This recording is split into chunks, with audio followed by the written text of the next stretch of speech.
महाराज परीक्षित ने दिग्विजय किया। जहां जहां महाराज परीक्षित गए दिग्विजय में, सब जगह अपने पूर्वजों के, पांडवों के यश और कीर्ति को सुना। एक दिन महाराज परीक्षित शिकार खेलने गए, जंगल में इनसे अपराध हो गया।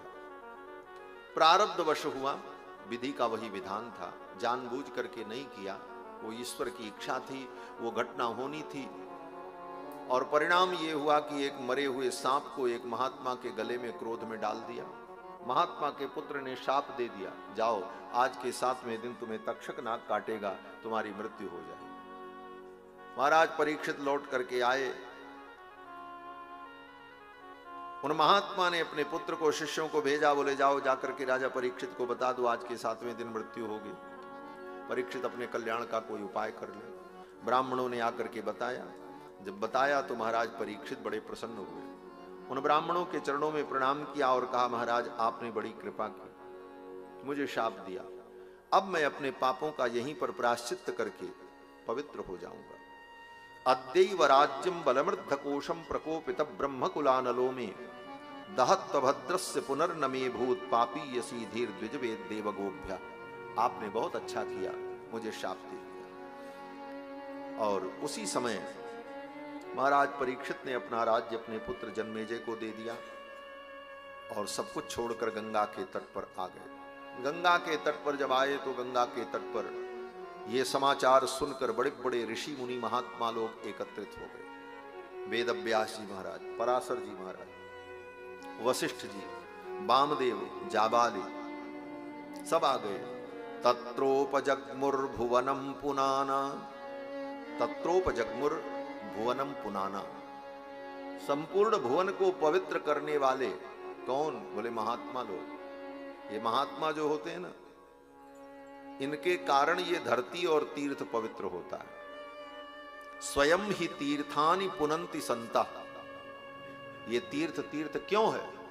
अयोध्या, वृंदावन, चित्रकूट, द्वारका, ये सारे तीर्थ पवित्र क्यों हैं? बोले यहां संत आते हैं, संतों के चरण पड़ने से ये तीर्थ है। और सारे संतों को तीर्थों में जाने से रोक दिया जाए, तीर्थों में जितने संतों के मठ मंदिर हैं वो सब हटा दिए जाएं, उनको रहने की सुविधा न दी जाए, बोले फिर तीर्थ तीर्थ ही नहीं रहेगा, वो तीर्थ नहीं रह जाएगा।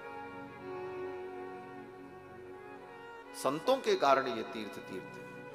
स्वयं ही तीर्थानि पुनंति संतः प्रायेण तीर्थाभिगमापदेशैः।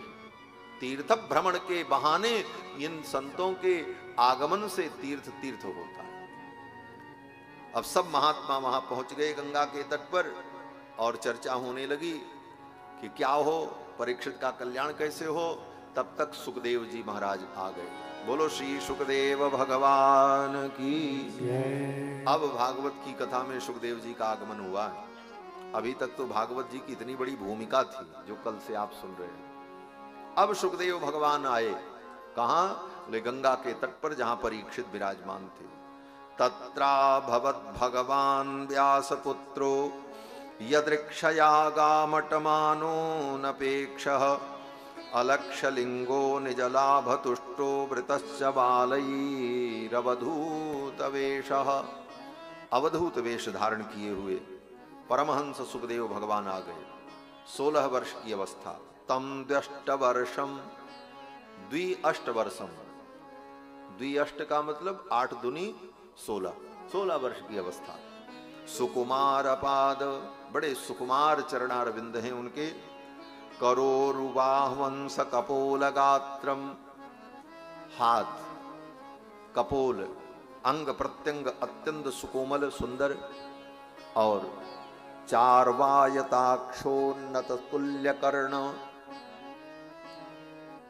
भगवान सुखदेव जी के सुंदर कर्णांत लोलेक्षण नेत्र, शुभ्राननम कंबुज सुजात कंठम, सुंदर श्रुभ्वाननम, सुंदर भ्रौ, माने भौहें बड़ी सुंदर हैं। कंबु सुजात कंठम, शंख के समान सुखदेव जी का कंठ है। निगूढ़ जत्रुम, ये हड्डियां जो कंधे की हैं वो दिखाई नहीं पड़ रही, मांस से भरी हुई, मांसल। पृथुतुंग वक्ष, वक्षस्थल अत्यंत उत्तुंग है। मावर्तनाभिम, सुखदेव जी की जो नाभि है वो जमुना की भंवर के समान गंभीर नाभि, और बलिवल गुदूरम, जो पेट है ना, पेट कैसा है सुखदेव जी का? बोले निकला हुआ पेट नहीं है, इतना सुंदर सुडौल उदर है सुखदेव भगवान का कि वो मांस थोड़े थोड़े लटके हैं तो धारियां बनी हुई पेट में, चर्बी नहीं है। इस वर्णन का तात्पर्य क्या है? बोले इसका तात्पर्य है कि जहां कहीं भी आप भगवान का वर्णन सुनोगे, भगवान के अंग प्रत्यंग का जैसा वर्णन किया जाता है, और यह किया है वेद व्यास ने, वाल्मीकि ने, ठीक वही वर्णन सुखदेव जी के अंगों का है। दिगंबरम वक्त विकीर्ण केशम प्रलंब बाहुम समरोत्तमाभम,